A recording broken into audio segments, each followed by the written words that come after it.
everyone, thank you so much for checking out this video. My name is Stephanie, and if you're new here, I cover oily skin, hooded eyes, and beauty. I am so excited to share with you guys my new video series, Foundation Wars.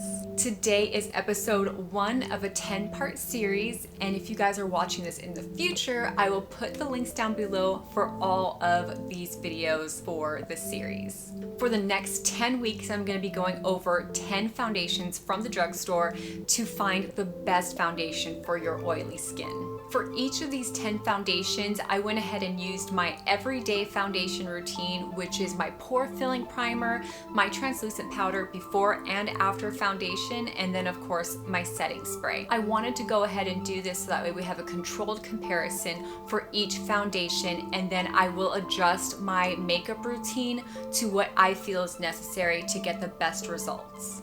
Okay, so let's just get into foundation number 1. Revlon Color Stay is rated one of the top foundations for oily skin, which is why it's number 1 for this series. I did test this foundation out for 3 days, and day 1 was my first impression. So let's go ahead and roll a clip. As I put this on, here are the benefits.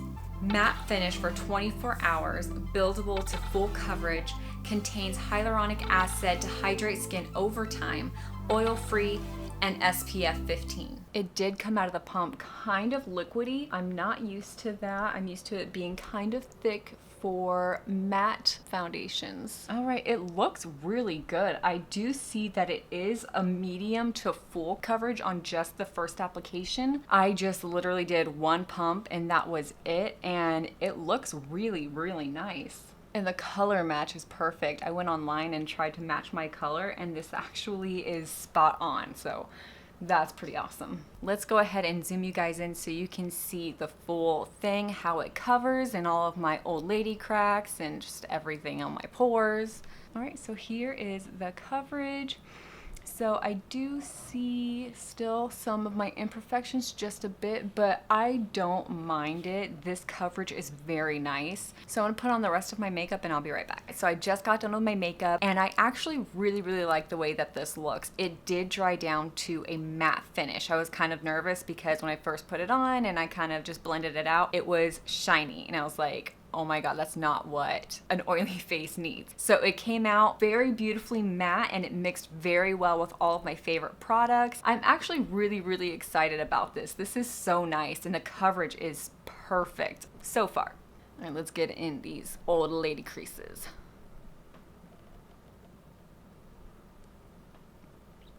I love the way this foundation just covered everything, and it's not even going into my cracks or anything. Like, I really like this. Of course, this is just my first impression. I have no idea how it's gonna turn out later on, but so far, I do like it. All right, so this is day 2 of wearing the Revlon Color Stay, and I've been wearing it for maybe almost 10 hours now. I did notice that it's starting to kind of accentuate like my old lady creases, my pores, which is weird because I am wearing a pore filling primer. It is cracking in some areas. Let me zoom you guys in. It is cracking in some areas like right here, which is totally normal. It happens with all of my foundations. It's fine.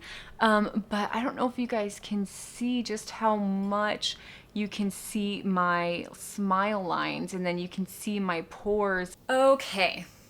So I did have an outro for day 2. I definitely noticed that what I was saying about the foundation was that it was controlling my oils, and that's definitely how I felt at the time. But as I was looking back at the footage, I realized that that is not what my face was showing. My face was covered in oil. Day 2 is definitely where I started to have my doubts about this foundation. All right, so this is day 3. And I've been wearing this foundation, I want to say about 12 hours now.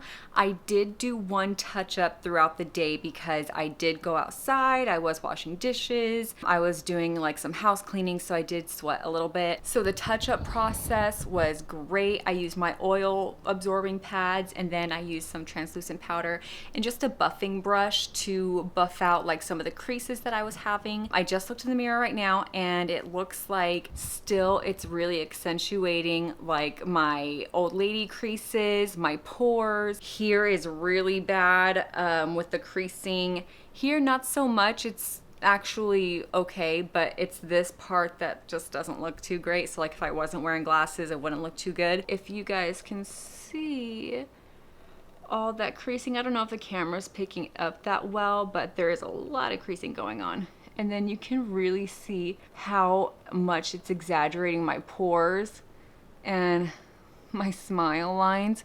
And here's where it's cracking as well, which is totally normal. It's not as bad as I thought it was gonna be, to be honest. And yeah, it's just, my skin doesn't normally look like this. When I look in the mirror, I'm thinking, oh my God, am I aging like quickly? So yeah, those have been my thoughts today, that I have aged really quickly. All right, so my overall thoughts for this foundation is that it is good up to 4 hours, but I am curious to see how it holds up to the rest of the foundations during this series. So please stay tuned for the next episode, which is episode 2 on Saturday. If you like this video, please hit the thumbs up and let me know your thoughts on this foundation in the comments below, and please subscribe, it will be greatly appreciated. Thanks, bye.